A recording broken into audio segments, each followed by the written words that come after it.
Convido a todos a pegarem suas Bíblias neste momento.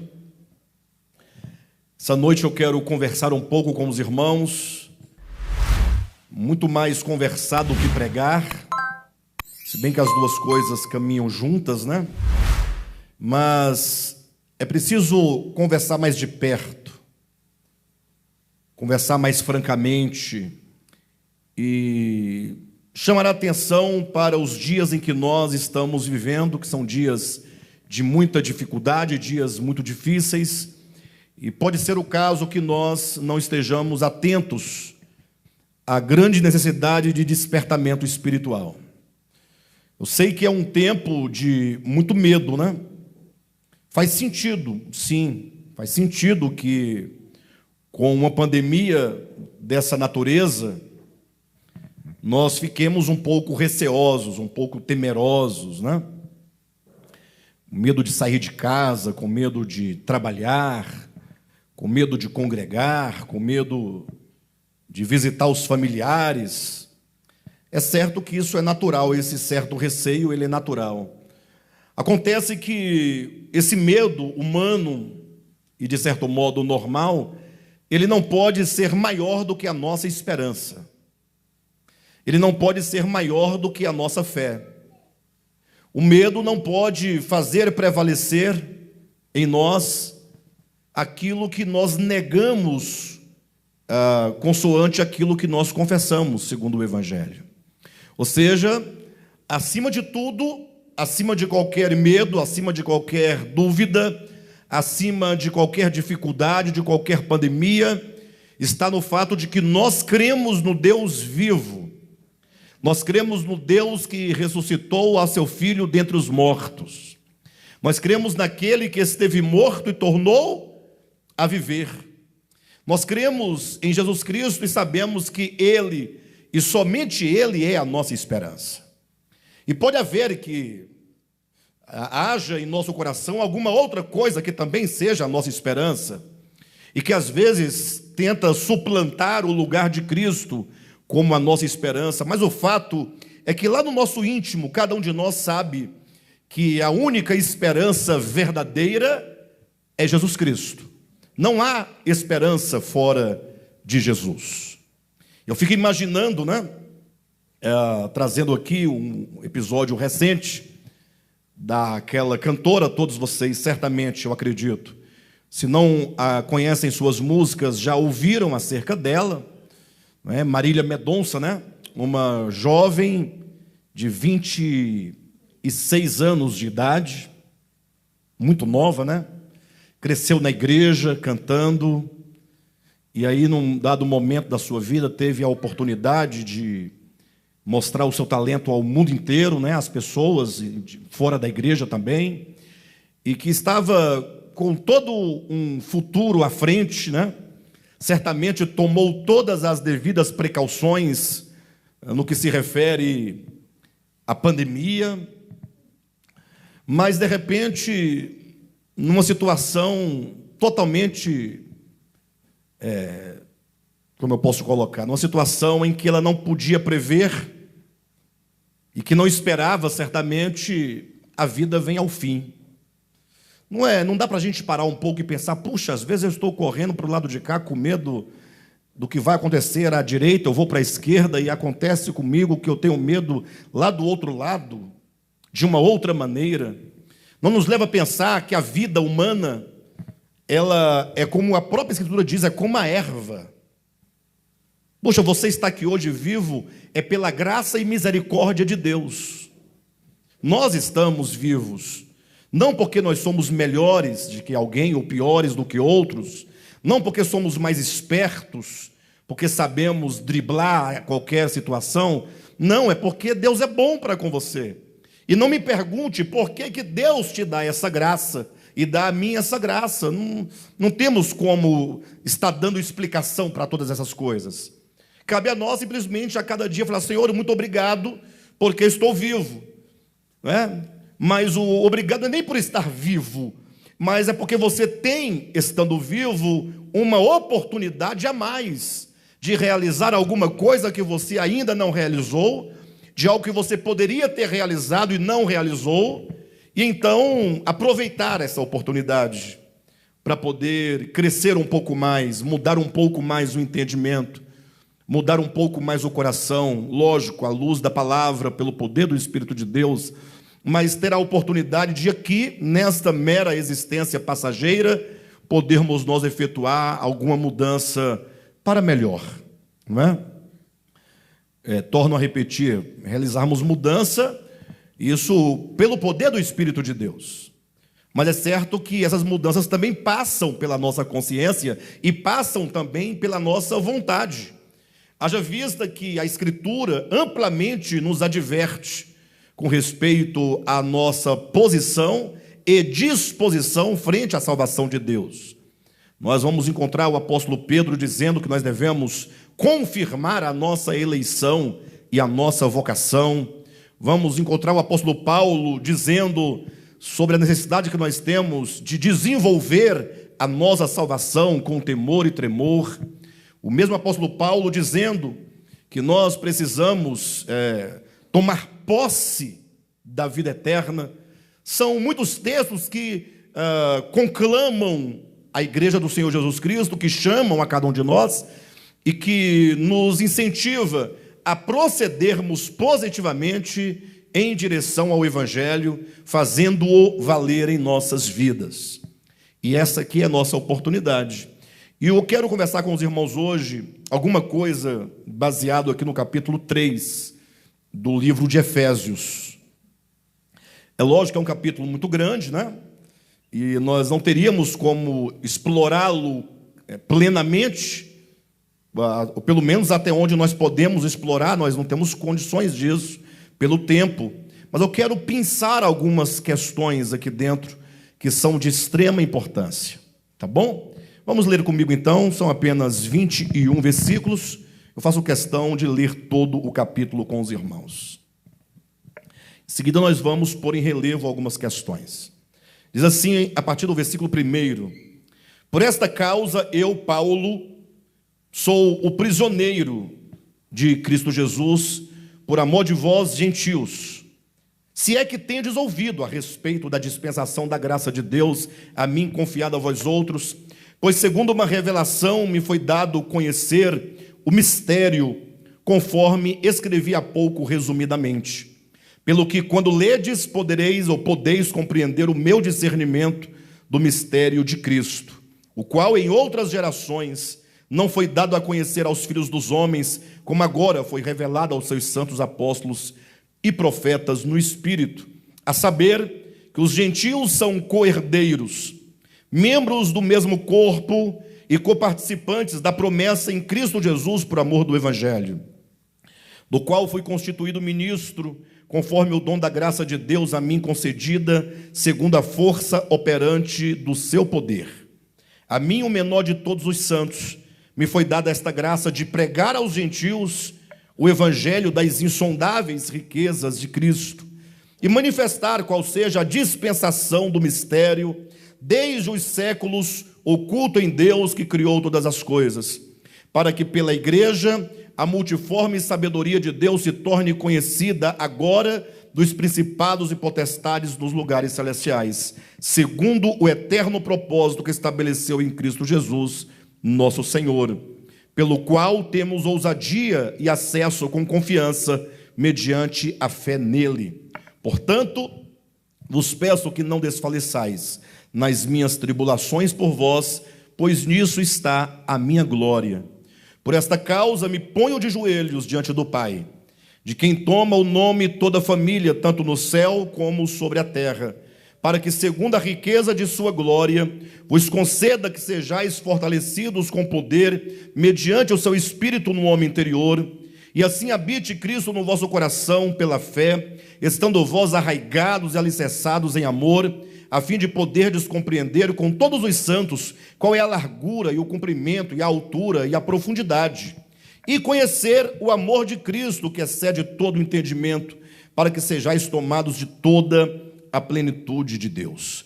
Ora, aquele que é poderoso para fazer infinitamente mais do que tudo quanto pedimos ou pensamos, conforme o seu poder que opera em nós, a ele seja a glória na igreja e em Cristo Jesus por todas as gerações, para todo o sempre.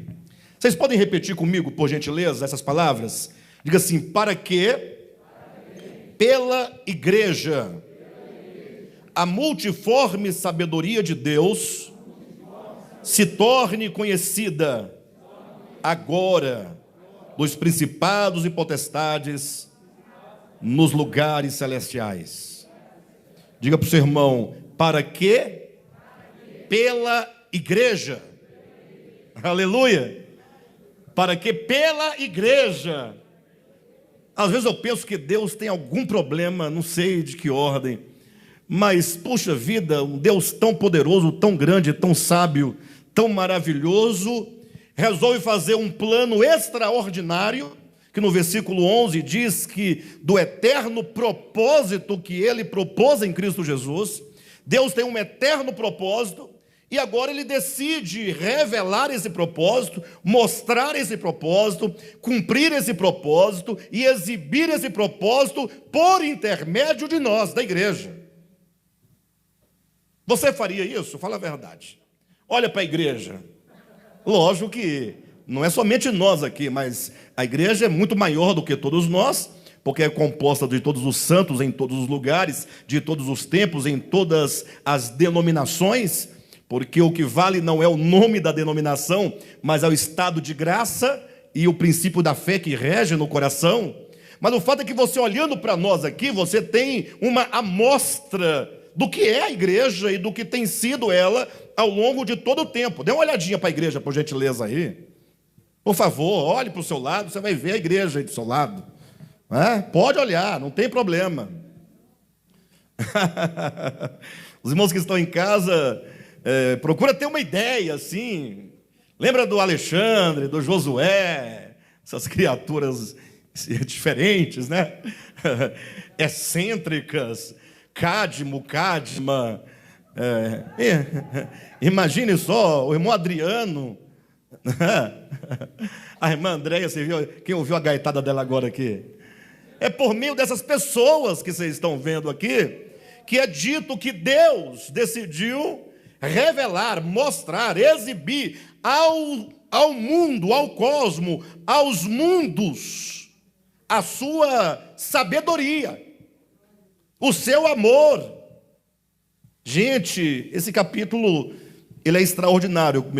Quando eu disse que Deus parece ter algum problema, evidentemente que o problema não está nele, está em mim, porque ao olhar eu não vejo nenhuma condição, absolutamente, e fazendo eu um propósito eterno, como é dito no versículo 11, o eterno propósito em Cristo Jesus, jamais eu iria contar com a igreja, nesse sentido histórico da coisa. Isso porque, evidentemente, eu certamente não estaria olhando com os olhos de Deus. Deus, quando escolheu a cada um de nós, quando Ele, antes da criação do mundo, escolheu a cada um de nós, colocou em nós o seu selo, o selo da predestinação, da eleição, para que todos nós, uma vez chamados, uma vez redimidos, uma vez justificados, uma vez reconciliados, nós pudéssemos constituir com Cristo este novo homem, o seu corpo. Ora, Deus sabia exatamente o que Ele estava fazendo. Isso porque Ele, primeiramente, nos escolheu porque Ele nos amou. O amor de Deus é que o leva a nos escolher. Não o amor que Ele tem por todas as coisas, mas um amor distinto, um amor específico, o amor eletivo, como diria o apóstolo Paulo, este amor que não se pode explicar. Deus amou o mundo de tal maneira. Esse é o amor que o Pai tem pela sua criação. É um amor geral. Toda a criação e todos os homens estão incluídos nesse Deus amou o mundo de tal maneira. De modo que Ele deu seu Filho para resgatar o mundo inteiro, como João declara na sua primeira epístola, capítulo 2, versículo 2, que Jesus, Ele se tornou a propiciação, não somente pelos nossos próprios pecados, mas também pelos pecados do mundo inteiro. Agora, a despeito, além desse amor geral de redenção que o Criador tem pela sua criação, A Bíblia fala de um amor eletivo. De um amor eletivo. Eu diria assim, imagine cada um de vocês aqui que são casados, ou que são noivos, ou mesmo solteiros também pode ter ideia do que eu vou dizer. Imagine que quantas mulheres havia no mundo à época que o Rodolfo escolheu a Eula para ser a sua esposa, para ser a sua companheira. Muitas mulheres havia em todo o mundo, e mesmo no mundo do Rodolfo, ali nos seus relacionamentos, onde ele estava, e aí de repente o Rodolfo escolheu a Eula. E eu fico imaginando pessoas, sabe, quando você escolheu a Eula, pensando assim, puxa, mas Rodolfo não tinha coisa melhor para escolher? Vocês acham que não tem disso, não? Pois quando eu me casei com a Jane, falaram para mim, você não tinha algo melhor? Perguntaram para mim. Vocês acreditam nisso? Perguntaram. Uma pessoa perguntou para mim, você não tinha algo melhor para... Tem que ser a Jane mesmo? Eu falei, por quê? Você está na fila? Você está... Eu perguntei, ué. Mas o fato é que esse amor que o homem sente por uma mulher, ou que a Eula sentiu pelo Rodolfo, que a Jane sentiu por mim, que a Sandra sentiu pelo Aldair, e cada um de vocês aqui podem se colocar, este é um amor especial, é um amor que a Escritura chama de amor eletivo. E é lógico que uma vez casados, todos nós homens, e todas vocês mulheres, nós devemos amar todas as pessoas, sim ou não? Amar o próximo, amar os pais, amar os amigos, não é? Amar os inimigos também.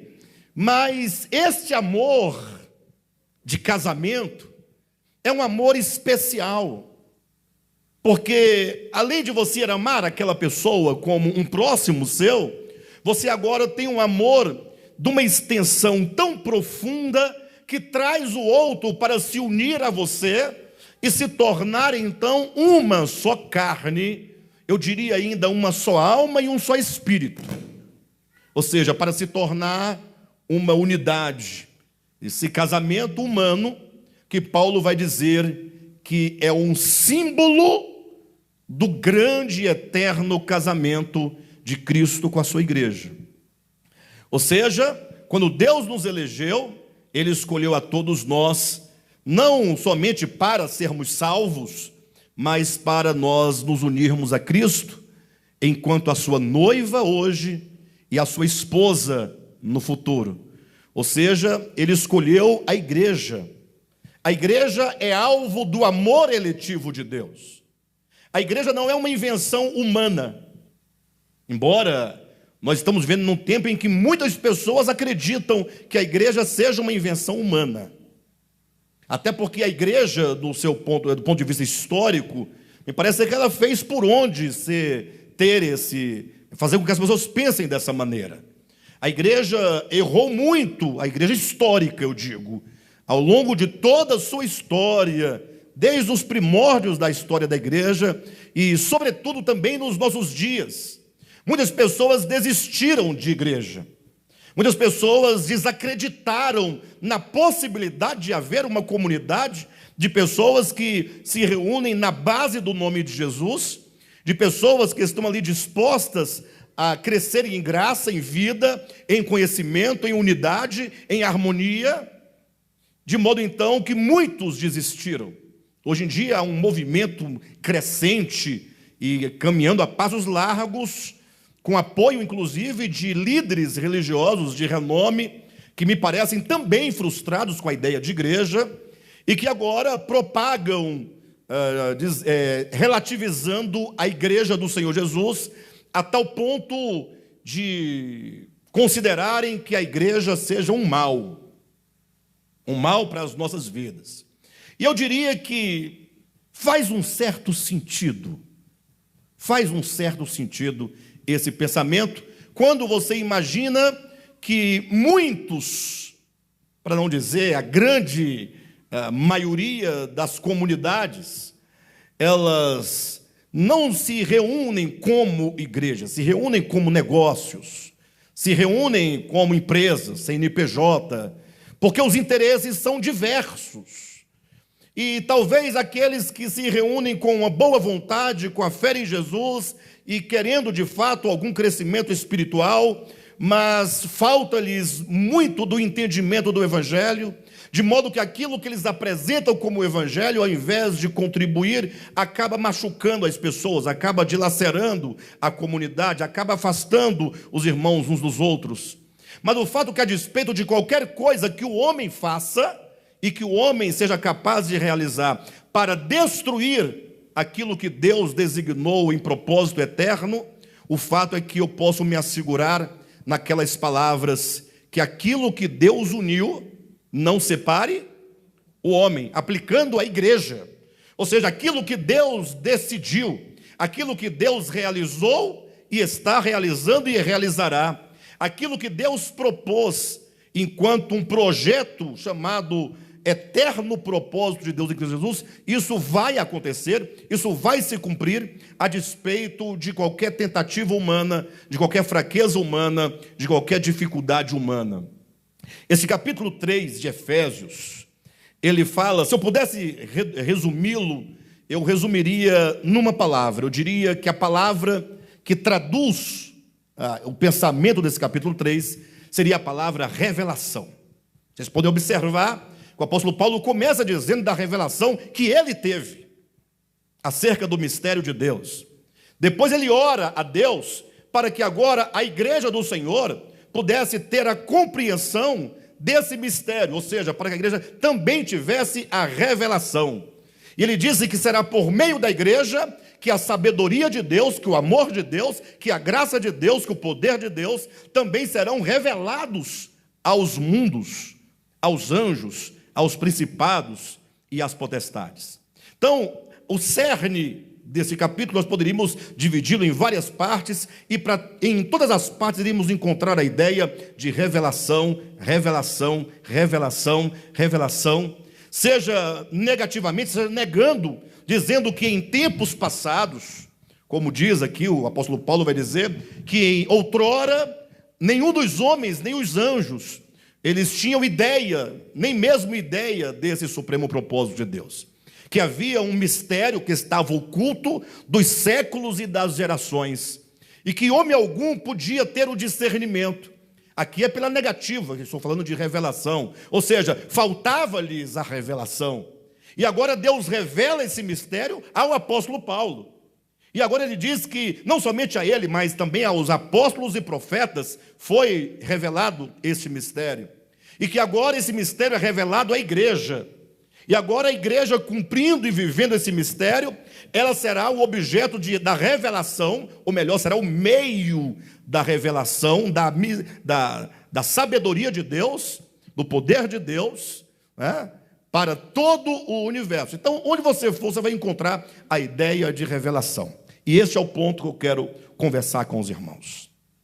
Nós temos mostrado aqui aos irmãos em mensagens anteriores, salvo engano, domingo passado nós citamos o texto de 2 Coríntios capítulo 3, 2 Coríntios capítulo 4, versículo 4 ao 6, quando o apóstolo Paulo diz o seguinte, preste atenção em nome de Jesus, todos vocês. Ele diz que o evangelho de Deus, que se revela ao homem, que se revela ao mundo, ele diz que para muitos este evangelho está velado. Para muitos o evangelho está velado. E aqui eu preciso parar um pouco e pensar sobre isso com vocês.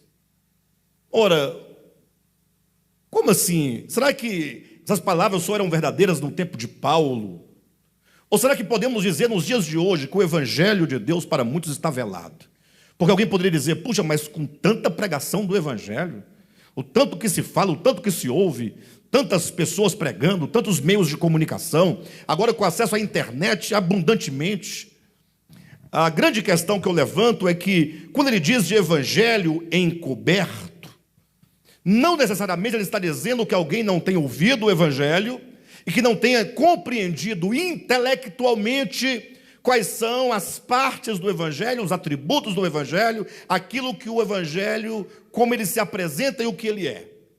Ou seja, quando nós lemos, por exemplo, grandes autores da literatura, da filosofia, nós vamos encontrar homens sábios, homens eruditos, e que simplesmente eles poderiam falar sobre o Evangelho melhor do que muitos crentes. Inclusive, nós conhecemos atualmente um certo intelectual que, quando ele fala sobre o Evangelho, né, numa exposição, ele chega a fazer algumas exposições do Evangelho, inclusive, não em caráter de evangelismo nem de fé, mas de literatura. Nós vemos que o modo como ele fala do Evangelho é muito mais claro, mais inteligível, mais acessível e mais puro do que muitos cristãos. E este de que eu estou falando se trata de um ateu. Pelo menos ele se declara ateu. Então veja que é possível uma pessoa que, sendo ateu, ou que pelo menos declarando-se ateu, pode ter uma compreensão intelectual acerca das verdades que constituem o Evangelho. Então, quando diz que o Evangelho está velado para alguns, não necessariamente está dizendo da falta do conhecimento acerca dele, mas está falando de que aquele Evangelho não se tornou no seu coração luz.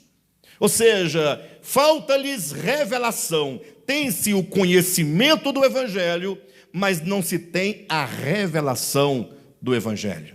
E aí o apóstolo Paulo vai explicar por que para tais pessoas, ele diz, para aqueles que se perdem está velado o Evangelho, ele vai explicar o porquê. E ele diz, é porque o Deus desse século, esse é o ponto que ele coloca. Ou seja, onde está o entrave? Onde está a questão? Ele diz, está no Deus desse século. Dá uma pausa aqui no pensamento por um momento. Vamos pensar na parábola do semeador. Rapidamente, eu não vou discorrê-la, mas quero que vocês pensem comigo. Jesus sai a semear a semente do reino, não é isso? Mateus 13. Jesus é o pregador, nada se pode falar dele, porque ele é o maior e o melhor pregador de todos os tempos e nunca haverá outro igual. Os irmãos concordam comigo? Ou alguém discorda? Agora, ele tem uma semente para semear. Essa semente é a palavra do reino. Essa palavra é boa. Então, dessa semente, dessa palavra, ninguém pode falar nada, porque não existe palavra melhor e nem superior a essa palavra, que é a palavra do reino. Portanto, a semente é excelente, ok? Agora, sai o semeador a semear. E ele semeia em quantos tipos de terra? Em 4. Esses 4 tipos de terra fala da universalidade do Evangelho, talvez os 4 pontos cardeais, para dizer que a palavra alcança o mundo inteiro, do norte ao sul, do leste ao oeste, e agora alcança todos os tipos de corações. Ali ilustra os tipos de corações, que podem ser multiplicados em número maior do que 4, mas que aqueles 4 nos são suficientes para pensar. Ora, pense comigo, de cada 4 que receberam o Evangelho, somente em um coração frutificou. Neste coração que frutificou, Jesus dá a resposta, o motivo. Esse coração compreendeu, ele entendeu a mensagem do reino. Ou nos termos que estamos falando, neste coração, esse coração teve a revelação desta palavra. Perfeito ou não? E nos outros 3, em que não frutificou, ou se frutificou, ou melhor, não frutificou, e se porventura germinou, não vingou, esses 3 eu pergunto, por qual motivo eles não tiveram êxito? Não houve êxito. Se aquele foi porque compreendeu, no sentido de obteve revelação, nesses 3, porque não obtiveram revelação. Agora, a pergunta que se faz aqui é, mas por que esses 3 não tiveram revelação e aquele teve revelação? Veja que na parábola do semeador, Jesus não vai dizer, não, é porque o diabo está trabalhando contra Jesus, porque Jesus vai semeando, o diabo vai atrás cegando. Ele não diz isso. Ele fala, o problema estava no coração. Ou seja, é no meu coração onde estão os impedimentos da revelação. É no seu coração onde estão os impedimentos da revelação. De modo que a própria parábola, o próprio Jesus explica a parábola, dizendo que no primeiro, aquele que era um caminho, né? A semente caiu à beira do caminho, reinava a indiferença. A indiferença. Ouvia, às vezes compreendia no sentido intelectual, às vezes até seguia no sentido de Cristo, era uma mera multidão ali seguindo, mas não tinha verdadeiro comprometimento, não tinha verdadeiro interesse, não tinha nenhum laço maior que unia aquele coração a Cristo ou a sua palavra. Não é como hoje nós temos centenas e milhares de pessoas que se dizem cristãs, se dizem evangélicas, mas que de fato não existe nenhum laço maior que o une verdadeiramente a Cristo. Mas muitos estão nas fileiras por motivos diversos, que não é exatamente o evangelho. Num primeiro reinava a indiferença. No segundo, diz Jesus, reinava a dureza de coração. No terceiro, diz Jesus, havia o amor pelas riquezas, a fascinação por este mundo, a fascinação pelas riquezas que não permitiram que aquela semente germinasse, crescesse e frutificasse. Observe nessa parábola que, sendo Jesus o semeador, o pregador, a semente, a palavra pura do reino, o problema estava nos corações. Agora vamos para Paulo, volte para o texto que eu estou citando, 2 Coríntios 4:4. Ele diz que para muitos o evangelho está velado, está encoberto. E ele diz, por quê? Por causa do Deus desse século. Aí eu tenho que parar aqui, é assim que nós devemos ler a Escritura, e perguntar, ora, Paulo aqui não cita os problemas de coração. Ou cita? Em 2 Coríntios capítulo 4, versículo 4, ele fala, o Deus desse século é que cega o entendimento. E é quando diz, agora na parábola, que os 3 primeiros não entenderam, não tiveram a revelação, portanto estavam com os olhos do coração cegados, aqui nada é dito do Deus desse século, mas senão dos problemas do coração. Isso nos leva a uma conclusão muito simples, que o Deus desse século não pode ser outra coisa senão aquilo que estava impedindo do primeiro, do segundo e do terceiro coração a entenderem, a receberem, a terem a revelação. Ou seja, esse Deus desse século é aquele Deus a quem nós adoramos efetivamente. Quem é o Deus a quem os homens adoram efetivamente? É a si mesmo. Afinal, essa é a grande proposta da serpente desde Gênesis 3. Serás como Deus. Ou seja, se eu tenho um Deus de quem eu dependo, que me criou, e eu tenho a possibilidade de ser como Ele, e agora, independentemente dele, eu me tornei o meu próprio Deus. Porque eu não tenho mais o Deus de quem eu dependo, em quem eu confio, a quem eu sirvo, a quem eu devo a minha existência. Desligando-me do Deus verdadeiro, agora o primeiro ídolo a ser instaurado na minha vida, no meu coração, sou eu mesmo. Só que como eu não sou Deus, só pode haver aqui uma imagem que eu crio de mim mesmo, só pode haver aqui uma máscara que eu uso acerca de mim mesmo, um espelho onde eu vejo o meu próprio reflexo, de modo agora que esse ego, esse eu, é o grande problema e o grande empecilho para que nós tenhamos a revelação da verdade de Deus. Ou seja, porque nós, quando Deus fala a nós, quando Deus envia seus profetas a nós, quando Deus enviou o seu Filho, depois enviou os apóstolos, e tantos profetas, e tantos pregadores, quando nós ouvimos a palavra de Deus, e agora nós estamos ouvindo, quando nós ouvimos a palavra de Deus sendo pregada, de duas uma, ou nós confiamos na palavra de Deus, ou nós cremos nela, depositamos confiança, e se isso é verdadeiro, nós tomamos para nós, ou então nós rejeitamos. E entenda que rejeitar nem sempre está vinculado à questão de você desconhecer, ou de você falar com os lábios. Não raras vezes, com os lábios nós dizemos amém, mas com o coração nós dizemos não. E olha que nós nos fiamos muito mais do que falamos, no que de fato nós sentimos e somos. Nós somos muito mais pelo som da voz, pelo que nós escutamos, pelo que falamos, pelos nossos gestos, pelos nossos sentidos, do que pelo coração. De modo que todas as vezes que a palavra de Deus nos vem a nós, e nós ouvindo, e não damos a ela o devido crédito, nós estamos nos colocando como o nosso próprio Deus.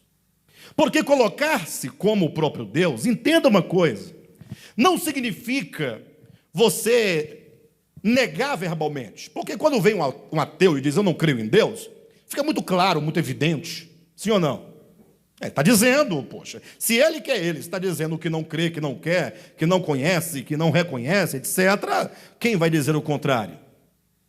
Agora, e quando nós não declaramos com os nossos lábios, mas nós vivemos e procedemos ignorando o que diz a palavra de Deus? Não foi assim que tudo começou lá em Gênesis 3? E disse Deus à mulher e ao homem, não. Depois, e disse à serpente, e a serpente disse para a mulher, não foi assim que Deus disse? Ou seja, é uma guerra entre o falar de Deus e o falar da serpente. Nós nos tornamos o nosso próprio Deus, o Deus a quem nós adoramos, sempre quando nós desprezamos a palavra de Deus, deixamos de atender a palavra de Deus, não damos o devido crédito à palavra de Deus para acreditar nos nossos próprios caminhos, nas nossas próprias desculpas, nas nossas próprias explicações, porque nós estamos sempre dando muitas explicações para a nossa negligência, para o nosso não avançar, o nosso não colaborar, o nosso não ajudar. Nós sempre vamos ter uma explicação, mas explicações que vão de encontro à palavra de Deus, que não estão em harmonia com a palavra de Deus.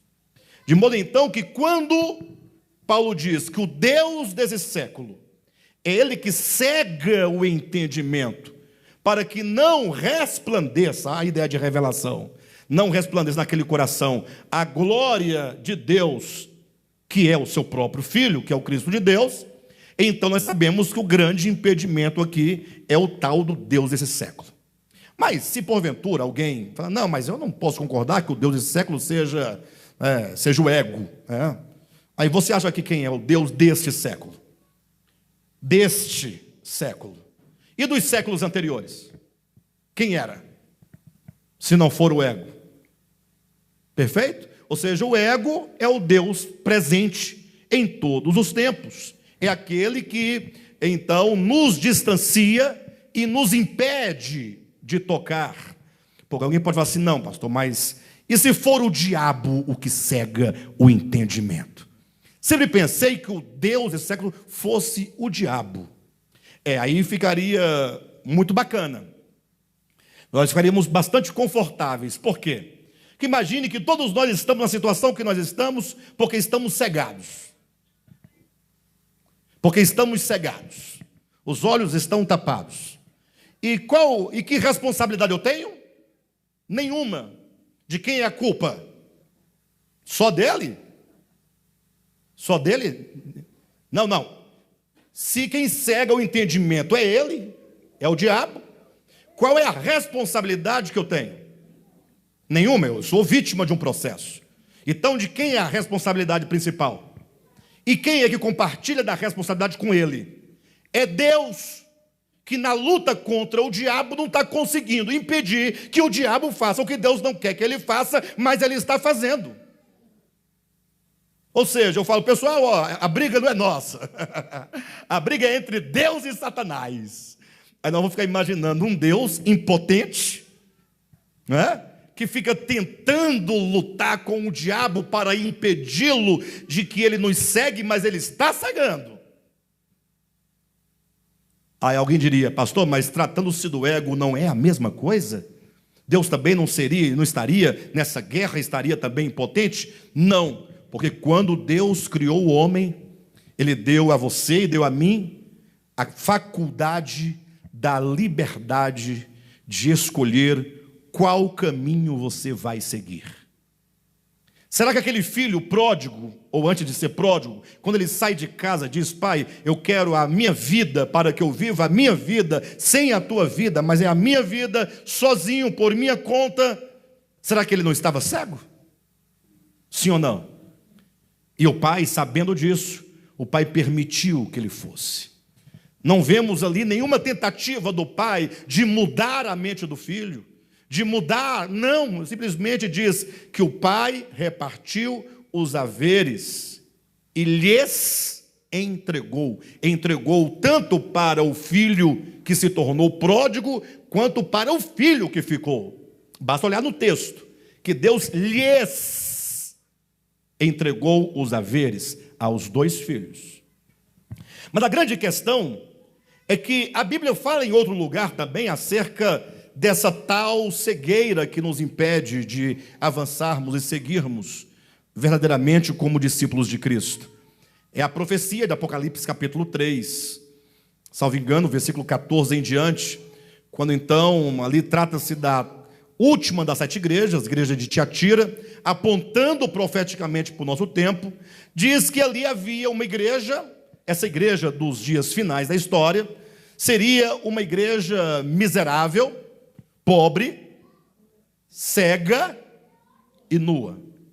Eu quero frisar apenas a questão do cego. Uma igreja que, a despeito de qualquer outra coisa, faltava-lhes visão, faltava-lhes clareza. Em outras palavras, de modo prático, o que é que nos impede de caminhar? O que é que nos impede de avançar? O que é que causa em nós o entrave? Ou em que circunstâncias, qualquer coisa que aconteça é motivo para que nós não avancemos? É a falta de revelação espiritual. Eu vou pregar aqui a noite todinha, o Josué vai vir pregar, mais outra noite, depois o Marquinhos, depois o Marcinho, depois o Zezinho, quem mais? Todo mundo vai pregar, e você vai ouvir outros pregadores, e você vai ouvir vários pregadores, e para onde você vai ouvir, mas enquanto o seu coração estiver voltado para si mesmo, nada resolverá. Enquanto o seu coração estiver sendo dominado pelo Deus desse século, enquanto o seu coração estiver sendo dominado por esse ídolo que está posto e proposto como objeto de adoração, de louvor e, sobretudo, a quem se deve prestar obediência, a quem você verdadeiramente obedece. A única maneira é nós pegarmos esse ego e colocarmos ele a serviço do Senhor, tornarmos esse ego escravo, esse eu pessoal, esse Alexandre, escravo do único Senhor. Então, voltando para o capítulo 3, eu quero ressaltar aqui algumas coisas que talvez sejam o ponto fundamental para entendermos a nossa condição atual como igreja. Primeiro, o apóstolo Paulo, ele fala de uma tal de dispensação. Ele começa dizendo aos gentios, ou seja, começa falando conosco, porque nós somos os gentios. Quando ele diz vós gentios, ele está contrapondo esses com quem ele fala aos judeus. Falando dos judeus, a ideia aqui é muito clara. Ora, os judeus foi um povo do passado, da antiguidade, que Deus os elegeu em Abraão. Basta ler Romanos capítulo 11, quando fala se são santas, se são santas as raízes, a raiz e o tronco, então todo o restante é santo. Essa raiz fala dos patriarcas. Então, tratando-se do povo de Israel, o povo de Israel foi um povo separado, foi um povo eleito, foi um povo escolhido para o cumprimento do propósito de Deus. Só que esse povo falhou no processo da sua história. Eles não alcançaram o que eles deveriam alcançar ou o que eles deveriam realizar. Eles fracassaram no cumprimento da sua missão. E o certo é que quando Paulo fala então desse povo, capítulo 2, capítulo anterior a este, Paulo diz que a este povo pertencia o quê? A eleição. A esse povo pertenciam as promessas, pertencia o Messias, a esse povo pertenciam os cultos, as alianças e tudo mais. Mas agora Paulo diz, porém, Deus agora em Cristo, ele abre uma porta para todos os gentios, para que os gentios agora por meio do Evangelho, por meio de Cristo, se tornem, portanto, participantes desse grande propósito que Deus estabeleceu outrora com o povo de Israel. Por isso Paulo vai dizer que a ele foi dada a revelação da dispensação. Olha o versículo 2, na sua Bíblia, do capítulo 3 de Efésios. Se é que tendes ouvido a respeito da dispensação da graça de Deus, a mim confiada para vós outros. Então, o primeiro ponto que você precisa entender, primeiramente com a sua mente, depois com o coração. Entender com o coração é revelação. É você falar assim, puxa vida. Quando eu olho para a história de Deus e para a história da humanidade, eu posso compreender que Deus, mediante a sua graça, o seu favor imerecido, por meio de Cristo, não por meu intermédio, por meio de Cristo, Deus, ele abriu uma dispensação para alcançar você. Você é alvo da obra de salvação de Deus. Este é o primeiro ponto, que já poderia fazer em nossas vidas toda a diferença. Porque, pergunto eu para você, tomando aqui um pensamento do apóstolo Pedro, quando ele diz que nós nos tornamos esquecidos do perdão de pecados de outrora. Como é que nós vivemos nossa vida? Quando você decide pelas coisas referentes a Deus, e quando você decide pelas coisas referentes ao seu viver meramente humano, sua vida, da sua família, nos seus estudos, no seu trabalho, na sua aposentadoria, nas suas férias, nas suas viagens, no seu cotidiano normal. Você leva em conta esse fator determinante que Deus, graciosamente, estabeleceu uma dispensação para que você pudesse ser inserido nesse propósito divino? Você leva isso em conta? É uma pergunta que, se eu perguntar e vocês não entenderem, não vai surtir efeito. Se vocês entenderem e não refletirem, também não vai servir de nada. A pergunta é, nós que cremos, não se pode perguntar isso para um ateu, para um descrente, ou para alguém que não está interessado em nada. Nós temos que perguntar a nós, para mim, para você, que somos igreja, que estamos aqui, nos esforçando de alguma maneira. Você leva em conta, quando você vai tomar todas as decisões da sua vida, o fato de que Deus abriu uma dispensação para te alcançar?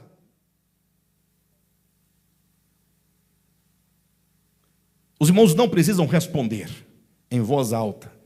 É para vocês refletirem. Senhor, será que eu tenho compreendido a grandeza desse mistério? Olha o que diz aqui no capítulo 3, no versículo 5. O qual em outras gerações, esse mistério não foi dado a conhecer aos filhos dos homens, como agora foi revelado aos seus santos apóstolos e profetas do Espírito. A saber, o que é revelado? Que os gentios são co-herdeiros, membros do mesmo corpo e coparticipantes da promessa em Cristo Jesus por meio do Evangelho. Mas quando se lê deste modo, fica um pouco distante de nós, parece não falar conosco. Então vamos tirar gentil daqui e você vai colocar o seu nome. Que tal? Vocês são gentios? Nós somos gentios? Se comparado aos judeus, não somos judeus, então somos gentios. Então eu vou colocar o meu nome, você vai colocar o seu. Repita comigo, quando tiver gentil, você coloca o seu nome no lugar. Então repita assim, o qual, em outras gerações, não foi dado a conhecer aos filhos dos homens, como agora foi revelado aos seus santos apóstolos e profetas no Espírito, a saber, que o Alexandre,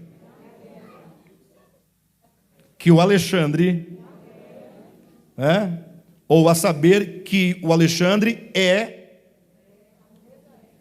co-herdeiro.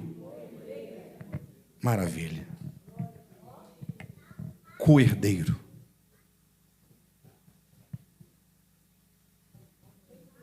Pode não valer nada isso também. Pode ser mera bobagem, coisa de crente, coisa de Bíblia, não é? Afinal de contas, sei lá. O que vocês acham disso? Isso só pode fazer diferença na nossa vida se nós tivermos revelação. Que o Alexandre é co-herdeiro. Olha que maravilha. Que o Alexandre é co-herdeiro, membro do mesmo corpo. Falar de você. E co-participante da promessa em Cristo Jesus por meio do Evangelho.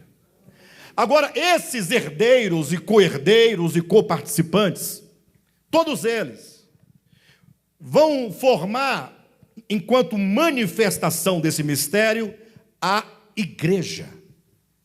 A igreja é o produto de um propósito divino.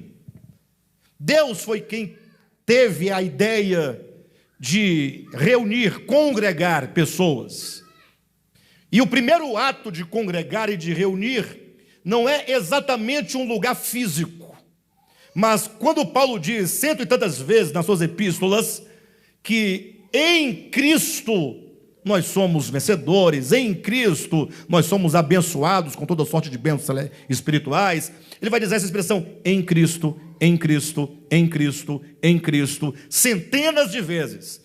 É uma expressão tipicamente paulina. Só Paulo vai usar a expressão em Cristo, que sempre nos trará a ideia de um lugar. Esse em Cristo é um lugar, é um topos. É o lugar onde todos nós nos reunimos. É o lugar onde todos nós estamos. É o lugar para dentro do qual todos nós fomos introduzidos. Todos aqueles que creem no Evangelho verdadeiramente, que são feitos coparticipantes e também co-herdeiros das bênçãos do Evangelho, se reúnem em Cristo. Por isso que Paulo vai dizer, aqueles que estão em Cristo, estão em Cristo. Não tem essa expressão na Bíblia? Quando Paulo fala aos Tessalonicenses, capítulo 4, ele fala, e aqueles que estão em Cristo, os mortos em Cristo, ressuscitarão primeiro, os mortos em Cristo. Então esse em Cristo é o lugar espiritual onde todos os crentes estão reunidos. Só que esse em Cristo, ele é intangível, ele é invisível, e nós precisamos tocar essa dimensão, esse lugar espiritual, esse Cristo de Deus, esse lugar que é Cristo, onde se encontram todos os filhos de Deus que foram trazidos de volta à casa do Pai por meio da fé, por meio do Evangelho. Nós precisamos de tocar e usufruir, e nos alimentar, e nos sustentar dessa grande congregação universal em Cristo. Essa igreja que está em Cristo, ela não é prática. Ela não é prática, eu não tenho como me reunir com esses irmãos. Eu não tenho como ter comunhão com essa igreja.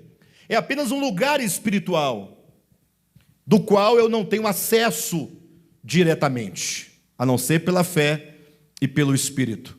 Por essa razão é que então, essa grande igreja que está em Cristo, ela, conforme a revelação do Novo Testamento, ela se manifesta enquanto igrejas locais. O que é uma igreja local? E aqui nós temos que tirar de mente qualquer ideia denominacional, porque não é isso que nos interessa. Estamos falando de realidade espiritual. Quando então aqueles que creem e que estão próximos uns dos outros no tempo e no espaço, eles então se reúnem ali numa mesma base de fé, tendo a Cristo como fundamento, tendo a Cristo como a pedra de esquina, tendo a Cristo como a pedra de remate, ou seja, tendo Cristo como tudo, ali se encontra, portanto, uma igreja local. O que significa que quando há agrupamento de pessoas que se reúnem a despeito de terem uma placa, de terem uma cruz, de terem um símbolo, de terem um candelabro, de ter Bíblia, de fazer qualquer outra coisa, se Cristo não for o fundamento, a pedra de esquina, a pedra de arremate, nós não temos uma igreja local. Igreja local não se define, porque as pessoas que se reúnem estão dizendo, nós somos evangélicos, nós somos crentes, nós somos igreja. Não, isso não constitui igreja. Constitui uma assembleia Inclusive, nós falamos aqui, com bastante ênfase no querigma, nas últimas aulas, que a palavra eclésia, olhem para mim, a palavra eclésia, não é? Eclesia, que seja, que dá a palavra igreja em português na nossa Bíblia, ela aparece no Novo Testamento com várias acepções. Então, desde os gregos, que usavam a palavra igreja para se referir à reunião dos homens maiores de idade, livres, que se reunia na ágora da polis, para ali debater os assuntos políticos da cidade, ali aquela reunião chamava-se igreja. Então, veja o nome igreja, mas que não tem nada a ver com o que estamos falando. Mas o nome que se dava era igreja. Nós vamos encontrar que quando Paulo, por exemplo, foi perseguido, diz que havia uma grande multidão que foi tomar Paulo de assalto, né? Queriam açoitá-lo, queriam apedrejá-lo. Diz que aquela turba de pessoas ali, a Bíblia vai usar o termo eclesia, uma comunidade, um ajuntamento, um grupo, uma turba. Mesmo o ajuntamento de pessoas querendo linchar a outra, usa-se no grego a palavra igreja. Olha que coisa interessante. Mas, e por isso mesmo, quando Jesus falou pela primeira vez a palavra igreja, ele disse: eu edificarei a minha igreja. Ou seja, a igreja dele. Qual é a igreja de Jesus Cristo? E aí os homens começam, né? Cada qual no seu grupo, tentando defender. A igreja certa é a que usa o véu. Um exemplo, não cobra dízimo e não tem pastor. Não é? Entenderam, né? Aí tem uma outra que diz, na igreja certa é aquela que expulsa demônio e cura caroço. A outra não, a igreja certa é aquela em que os homens não usam barba e as mulheres não cortam cabelo. Eu achei que tinha passado essa ideia, mas ouvi hoje um pastor dizendo: as mulheres não devem cortar e os homens não podem deixar a barba crescer. Ouvi hoje, interessante, achei que não existia mais essas coisas, mas ainda tem. E aí o outro vai dizer: não, é o que guarda o sábado, e não pode comer carne de porco, não pode fazer isso, aquilo, outro. E cada uma, não, a igreja é aquela que tem os sacramentos.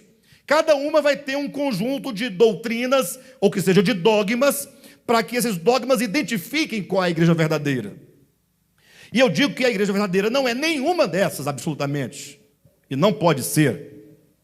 A igreja verdadeira é aquela igreja que pode se dizer, que Jesus fala: eu edificarei a minha igreja, aquela que tem a Cristo enquanto seu fundamento. Lembra que Paulo disse: eu, como prudente construtor, lancei o quê? O fundamento. E outro edifica sobre ele. E ele diz: e ninguém pode lançar outro fundamento além do que foi posto, o qual é Cristo Jesus. Então, qual é o fundamento da nossa igreja? É o sábado, o domingo, a carne de porco, o cabelo comprido, sem barba, véu. Qual deve ser o nosso fundamento? Único e exclusivo: Cristo. Ninguém pode lançar outro fundamento. Cristo é tudo, absoluto. Qualquer outra coisa que você queira trazer para colocar juntamente com Cristo, formando um fundamento, você corrompe o fundamento e agora você não pode dizer que esta ou aquela é uma igreja de Jesus Cristo. Pode ser uma igreja do pastor fulano, a igreja do pastor Beltrano, mas de Jesus tem que ter Cristo como o seu fundamento. E quando dizemos de Cristo, também deve ser a pedra de ângulo. Quer dizer que todo o nosso procedimento enquanto igreja deve se alinhar a esse esquadro que é a pessoa de Jesus. De modo que quando o ministério vai agir de determinada maneira, você tem que perguntar: Jesus agiria deste modo? Essa é a grande questão. Tem pessoas que falam assim: ah, mas como é que vocês fazem isso? Vocês tinham que fazer diferente, fazem daquele outro modo. A pergunta é: como Jesus faria? Nós temos que alinhar o nosso procedimento ministerial de igreja nesse ângulo nessa pedra de ângulo, tomando Cristo como sendo essa referência, como sendo esse esquadro. Não podemos nos desalinhar de Cristo. E quando Cristo diz que a pedra de remate, quer dizer que tudo converge para Ele, tudo existe para Ele, e nós vivemos, portanto, para Ele. Ou seja, Ele é o princípio, Ele é o meio e Ele é o fim. Agora, esta é a igreja local que se pode dizer que vive como uma expressão dessa igreja invisível, intangível, que está em Cristo, nesse topos espiritual, nesse lugar espiritual. Alguém pode perguntar, pastor, mas qual a razão e o motivo de você chegar a este ponto que você chegou falando de igreja local?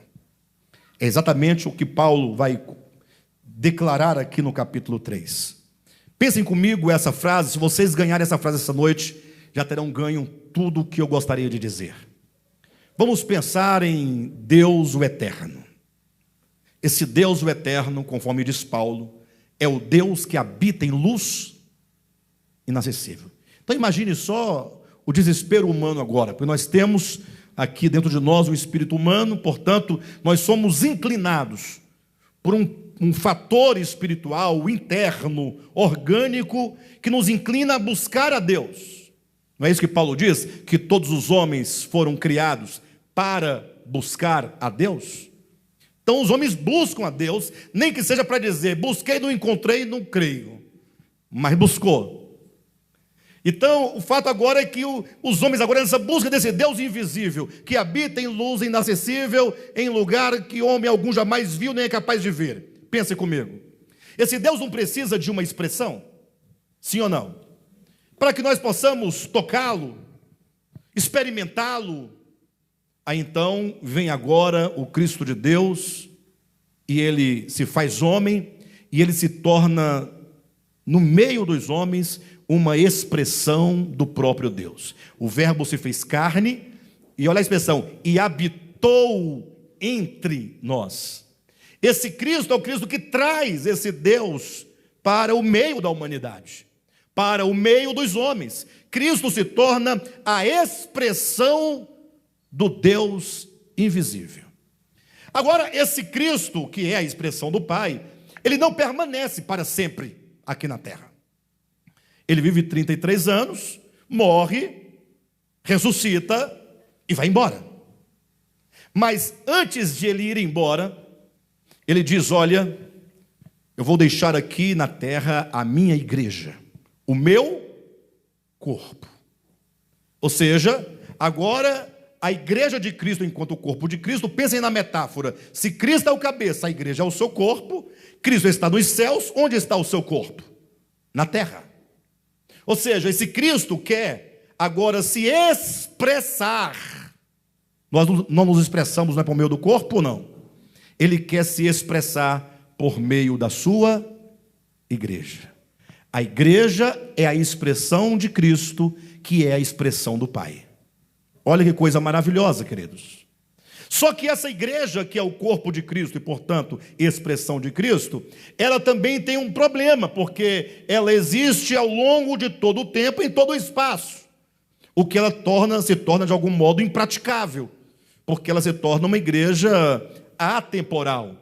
Os apóstolos fizeram parte dessa igreja, mas já não fazem parte.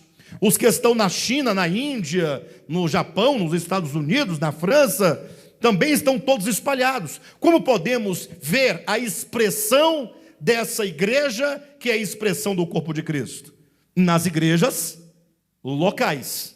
Aí nós temos o Pai, o Deus eterno, que se manifesta por meio do seu Filho, sua expressão, que se manifesta por meio do seu corpo, a sua igreja, que essa igreja agora se manifesta, se realiza e se concretiza nas igrejas locais.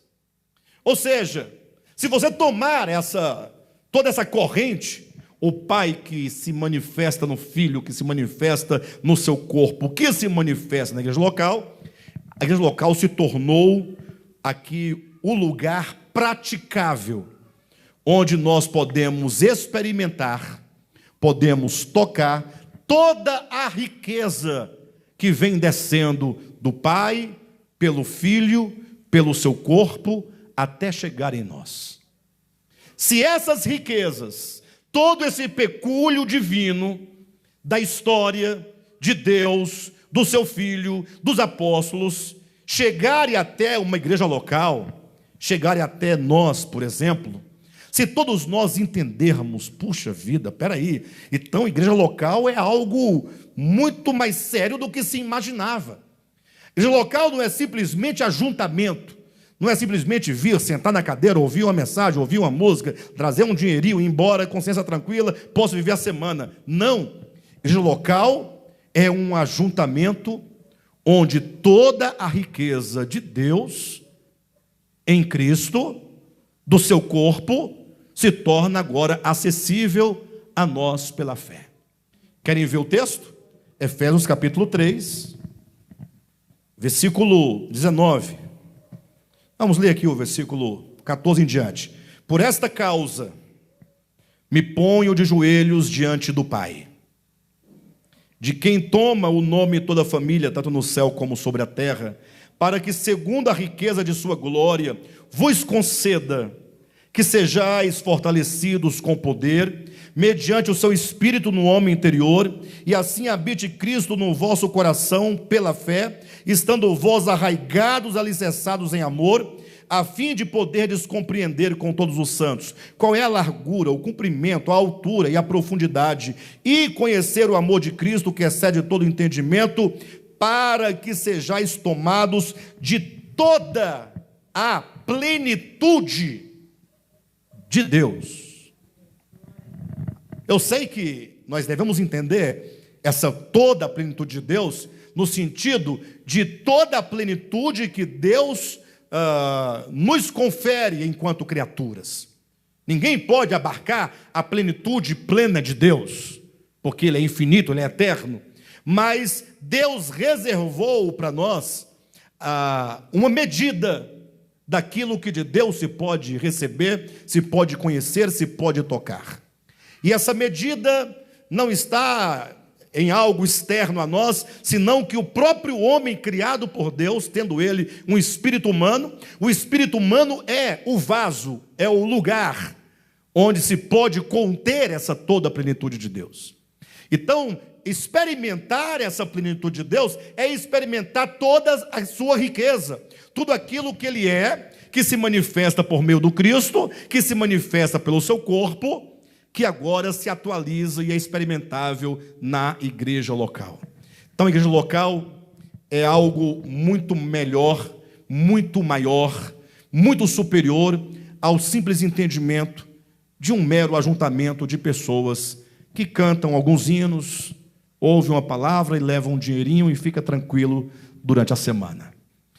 Nós falávamos aqui na quinta-feira que a igreja local é não somente um lugar, um ambiente, mas quando nós estamos reunidos, se partindo do princípio de que nós estamos no mesmo coração e no mesmo espírito, então a graça divina, o amor divino, ele vai como que passando, como que a seiva passa pela videira, pelos ramos, pelos galhos, pelas flores, pelos frutos, e vai tomando, como o sangue que corre em todo o nosso corpo. É uma questão de nós nos reunirmos nessa base, com esse sentimento e com esse objetivo. Senhor, quando a tua igreja se reúne, então edifica-nos. É essa busca, esse desejo. Então, Senhor, cura-nos. Então, Senhor, transforma-nos. Ou seja, quando nós vamos à igreja, e eu estou usando aqui um termo lícito e próprio, que o apóstolo Paulo, inclusive, usa, quando ele diz, quando todos nós nos reunimos na igreja, e portanto eu digo, quando nós vamos à igreja, ou quando nós vamos igrejar, ou quando nós vamos nos reunir, como está o nosso coração diante desse ato? Você entra nessas portas, você se assenta neste lugar, como é que você se sente aqui? Como você se põe nessa congregação? Será que nós nos colocamos entre as quatro paredes? como que no auditório, ou nós nos colocamos em comunhão, em união, em harmonia, em unidade com o corpo de Cristo? Essa é a grande questão. É preciso urgentemente nós mudarmos a nossa concepção de congregar. É preciso nós sofrermos uma mudança profunda do sentido e do significado. Ou seja, você precisa vir, falar assim: eu estou indo me reunir, me conectar com os meus irmãos. Como dizia aqui o irmão Marquinhos agora há pouco, todos os membros, todos são membros do corpo de Cristo. E eu preciso que essa vida do corpo, que esse espírito do corpo possa passar por todos aqui e por mim, e toda vez que ele vai passando, entenda isso metaforicamente, como o sangue que corre nas veias e vai tomando todo o corpo, ele possa levar o rico alimento, levar vida, saúde espiritual, saúde física, entendimento, revelação, graça para todos os que estão ligados nesse mesmo espírito, nesse mesmo corpo. Igreja local é algo muito grande, mas precisa de se resgatar a sua natureza, a sua essência e a sua prática. Mais do que nunca. E tem mais, essa igreja local, ela é constituída única e exclusivamente por pessoas que creram no Evangelho e estão já no processo de novo nascimento. Se entra uma pessoa nessa assembleia que não está nesse processo, tal pessoa, ela não faz parte da igreja local, ainda que esteja no mesmo ambiente. Alguém pergunta: pastor, mas então por que nós convidamos pessoas, trazemos pessoas? Ora, é porque quando alguém que, embora não faça parte organicamente desse organismo chamado igreja, mas que está no meio da igreja, acontece exatamente o que aconteceu quando esteve Jesus na terra. João fala o que no capítulo 1 de João? Que o verbo se fez carne e habitou entre nós.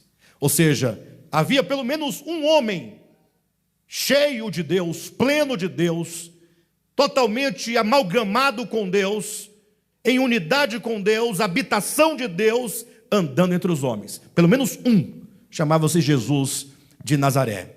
E de tão cheio ele era de Deus, que João vai dizer no capítulo 1 do seu Evangelho, versículo 16: e todos nós recebemos graça sobre graça da sua plenitude. Ou seja, Cristo, ele era o único ali, podia-se dizer, o único filho em posição, cheio do Pai, mas ele transbordava, e essa plenitude divina alcançava o cego, o paralítico, o coxo, o fariseu, o saduceu, o escriba, a criança. Essa graça transborda e alcança aquele que está ao lado.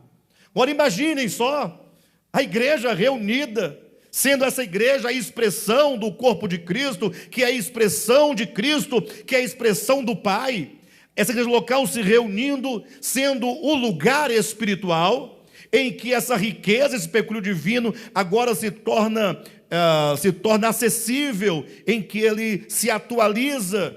Imagine só, quando entra alguém que não faz parte, ele se assenta, e essa igreja, não é o pastor, não, essa igreja, cheia de Cristo, cheia da verdade, cheia da riqueza divina, e ela transborda e alcança o que está sentado, o que está ouvindo, o que está passando. Uma igreja que transborda essa riqueza é uma igreja que agora alcança outras pessoas. E essas pessoas, uma vez tocadas, têm agora a oportunidade de se unir definitivamente a esse corpo espiritual, tornando-se ele também participante da igreja orgânica de Jesus Cristo. E é esta igreja de que estamos falando, é que Paulo diz, é por meio desta igreja, é que a sabedoria de Deus, A graça de Deus e o amor de Deus serão manifestados aos principados e potestades. Pense comigo por um momento, e já estou me encaminhando para o encerramento da mensagem. Mas crente fala tanto de principado e potestade, não fala? Está repreendido todo principado e potestade. Eles gostam de falar isso, né? De brigar, apontar para os principados, ficar apontando lá em cima. E eles estão, tá nem aí para você. Você tá. E eles devem falar assim: oh meu Deus, tem misericórdia desse povo. Os principados e potestades, oh meu Deus, ajuda essas criaturas que não sabem o que fazem. Mas agora imagine só, principados e potestades caídos. E agora surpreenda-se, principados e potestades não caídos. Tem os não caídos e tem os caídos. Miguel é uma potestade, ou um dominador, ou um principado não caído. Então partamos do pressuposto de que há os principados não caídos e os principados caídos. Os dominadores caídos, os dominadores não caídos. Vamos entender nessa visão global. Todos esses seres angelicais que se parecem superiores a nós, se parecem, porque nós estamos em um estado tão crítico. Eu falo mesmo fisicamente, poxa. Quando morre um ser humano, Paulo diz que não é um estado de fraqueza, de desonra e de vergonha. E nós, enquanto homens em pecado, tanta dificuldade, tanto problema, até corona tem. Então esses anjos se parecem, esses seres espirituais, muito superiores a nós, sim ou não? Agora surpreenda-se, nenhum deles sabe, conhece a altura, a largura, a profundidade da graça de Deus, do amor de Deus, da justiça de Deus, da misericórdia de Deus, da sabedoria de Deus. Nenhum deles. Paulo está dizendo: puxa, a mim me foi revelado que é por meio dos co-herdeiros e dos coparticipantes da igreja, essa igreja que se atualiza e se manifesta em cada comunidade local, por mais simples que seja, mas que se tem Cristo como fundamento, como pedra angular e pedra de remate, é por meio dessas igrejas locais que todos os principados e potestades conhecerão, saberão acerca da sabedoria de Deus, do poder de Deus, da graça de Deus. Puxa, então essa igreja é algo muito grande e nós às vezes desprezamos. Ou seja, me parece que um dos grandes prejuízos e perdas da igreja do Senhor Jesus nos últimos dias é exatamente a perda da visão e da concepção da natureza, da importância da igreja. Precisamos não somente amar a igreja, mas precisamos de valorizar a igreja. Mas valorizar a igreja com uma mudança de pensamento, porque se nós nos reunirmos num único lugar, como se reúnem os bois para comer no coxo, não faz a mínima diferença. Nós precisamos nos reunir com o pensamento, a ideia de unidade, de corpo. É o meu irmão, é a minha irmã, o sangue desse corpo, o espírito do corpo passa por cada um dos filhos de Deus reunidos. E ele precisa passar por todos, pela Vera. A Vera precisa estar totalmente desimpedida.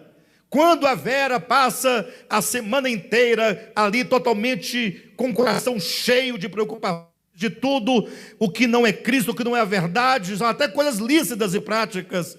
E se ela porventura vem para cá e fica entuiada, e aí o outro fica entuiado, aí o outro lá atrás entuiado, tudo isso, essa nossa falta de disposição de corpo impede que a vida do corpo transite entre e para cada um dos santos.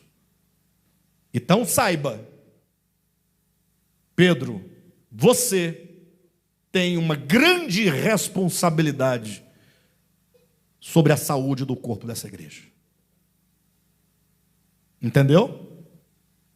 Cadmo, você tem uma grande responsabilidade quanto à saúde do corpo desta comunidade. Viu, irmã Emico? Você também tem.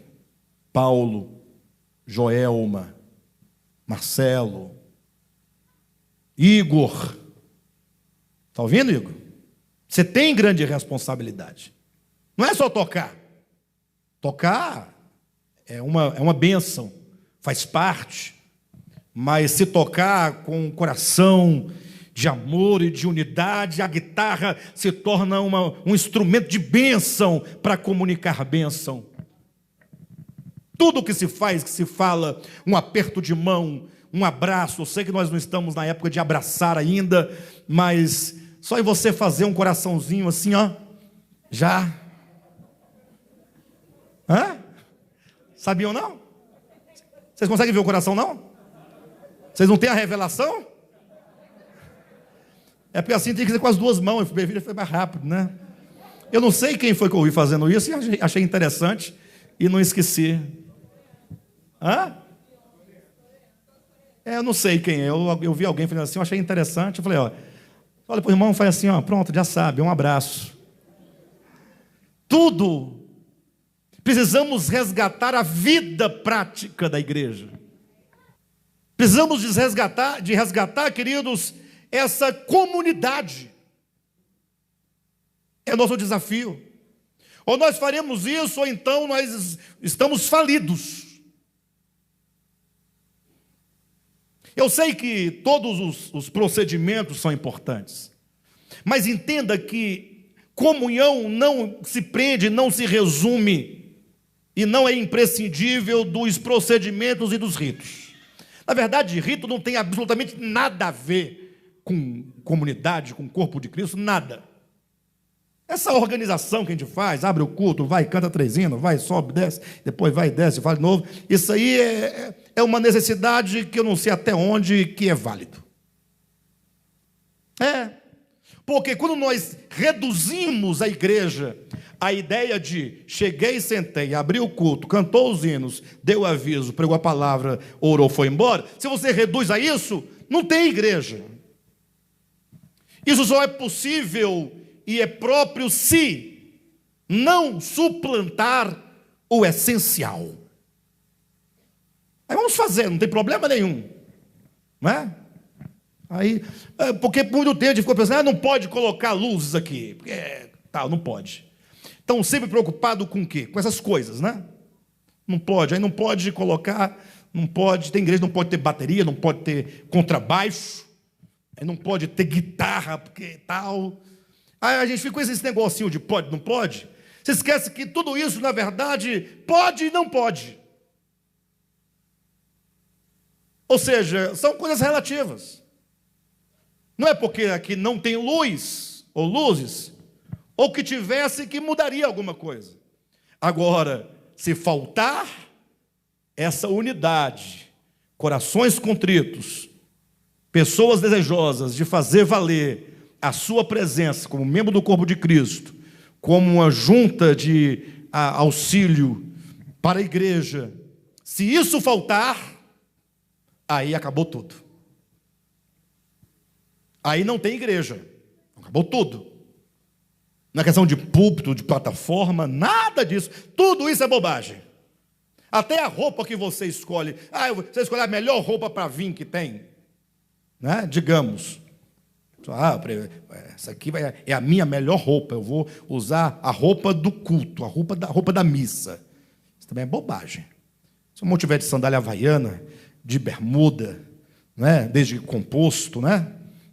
Mas ele está ligado, está conectado. Vocês observam que nós estamos sempre dando atenção para as coisas externas? Eu fui lá, os irmãos oraram sentados. Eu nunca vi orar sentado na minha vida. Então, explica como é que Jonas orou lá no ventre da barriga do peixe, do grande peixe lá. Ué. Qual foi a posição? E como Jesus orava, quando ele também... Né? Jesus, em pé, na frente do túmulo de Lázaro, erguendo os olhos aos céus, portanto não fechou, orou ao Pai dizendo. Então nós estamos sempre atrás dessas questões, se é em pé, se é ajoelhado, olho fechado, se tem luz, se não tem luz, se é preto, ó, tudo preto, você viu? Preto. Não, mas estão sempre atrás dessas coisas. Para quem não sabe, o preto foi escolhido, não foi por moda, não. Parece que tem uma moda do preto mesmo nas igrejas, eu acredito nisso. Mas foi a opção melhor que nos foi solicitada para as gravações, para tirar um pouco da luz, diminuir. É uma questão de melhor qualidade para as gravações. Mas os irmãos estão entendendo o que não nos pode faltar? Sim ou não? Espírito de corpo. Valorização da igreja. Eu vou encerrar agora fazendo um apelo a todos os membros do corpo de Cristo que têm a sua experiência de igreja no DEVAP. Irmãos, em nome de Jesus, vamos voltar a congregar. Está na hora. Está na hora. Amém? Exceto se a pessoa tem um grande problema de comorbidade, etc. E aí, seguindo as orientações, você deve continuar. Mas você, irmão, que já voltou para todos os lugares, menos para a igreja, volte. Vamos valorizar. E vamos experimentar essa bênção que é o corpo de Cristo. Amém?